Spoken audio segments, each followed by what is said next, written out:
Hey guys, what's going on? Just wanted to bring an update video to you guys and let you know where the car is at as far as some of the progress that I got made on that, and then on the plating process for all the bolts that I've cleaned up so far. I'm actually plating a few right now, so I'll cover that in some detail here and show you guys how that goes. Starting off, we have a degreaser that the bolts go into. Ideally, from what I found, it should be over 100 degrees. I have this little temperature gun here that you point in and you see what the temperature is of it.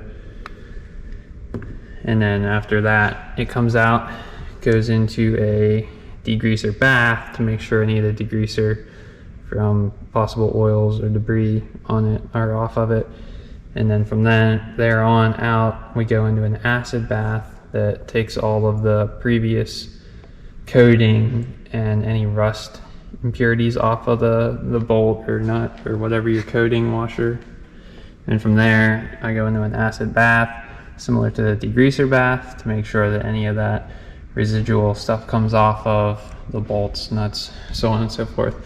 And then we go into the plating tank, which the items sit in there for 20 minutes. Now, depending on what you're plating and what materials you're using, your amperage and voltage are set to a specific amount. For plating the bolts with zinc and nickel, the kit says that it should be 6 volts, and then your amperage varies depending on how large the bolt or washer is. Coswell, which is the site that I got the plating kit from, has a surface tool calculator that tells you what your amperage should be set at based of the values that you plug in as far as the bolt size and dimensions, things like that. And then from there, once you get the bolt plated, it comes out wet, of course. And at that point, I just take them over here to the drying rack and let them sit for a while to make sure that they're completely dry before I try and buff the material off of them, because like I said previously, it's a little bit more of a time-consuming process. I also don't think that you should be blasting them from what I'm seeing online. It gives them a darker coating, but I'm not really sure how to efficiently get the scale and rust deposits off of the bolts. It seems like the most efficient process to me. Others may have, different ways and methods to get it off, but here's what it looks like after they come out dried. These are ones that I did the other day. And then once they are hanging there and they're all dry, then I bring them over to the buffing machine to buff off the nuts and bolts and so on and so forth, to where they'll come out similar to something like this. Nice and shiny there. Sorry about the background noise, it's a bit windy. And then before they go into the plating tank, like I said, I blast them in the sandblaster here, and they come out similar to something like this. They're kind of pitted and disgusting looking. I'll buff them again here after they come out of the sandblaster, and then put them into the coating tank for coating. And at that's pretty much the coating process. It's really time consuming, but if you have the time to do it, it seems like it can save a good bit of money, and especially on some of the bolts. I know some of the rear subframe bolts were like $20 a piece, which was crazy to me.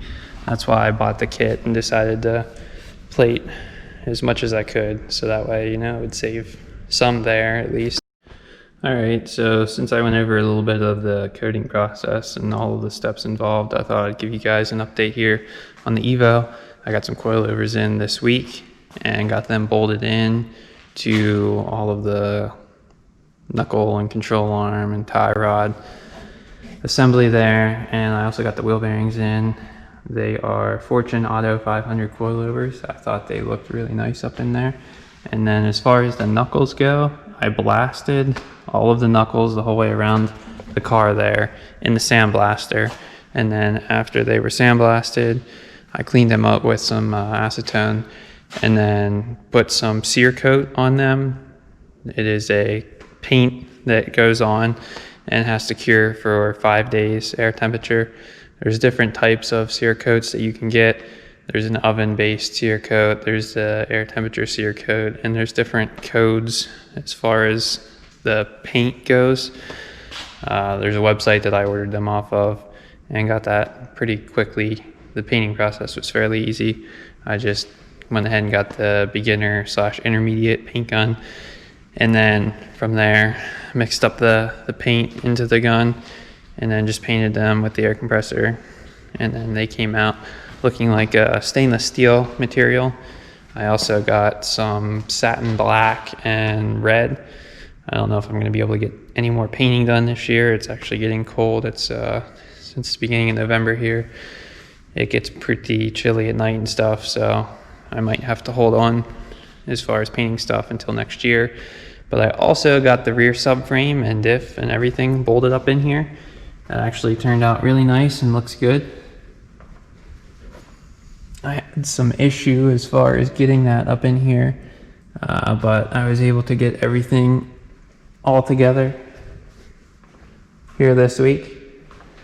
So I need to get the rear control arms and bushings and ball joints all taken care of. So I'll clean those up and get those pressed out and get the new ones pressed in, and then get those put back in. And then once they're in, then I can go ahead and get some wheels on it and roll around and get it ready for paint. These are the rear knuckles. They came out a little bit darker from the sear coat process, but it is what it is. I mean, they're not really going to be seen under the car. It just kind of looks good and, you know, keeps the rust off of it. But I did get one of the wheels bolted up that I can overlay here from whenever I went and got them here in the last video. It actually looks pretty decent on there. Just not able to fully, you know, get the car down to where it would look as far as normal goes until I can get the rest of the wheels on. It kind of looks like a monster truck sticking up in the air. But I just wanted to make a quick update video here for you guys on the progress of the Evo and doing some of the coating process. Hopefully here I'll be able to get some more progress videos for you guys, and stay tuned with everything that's going on. So I thank you for watching, and I'll see you next time.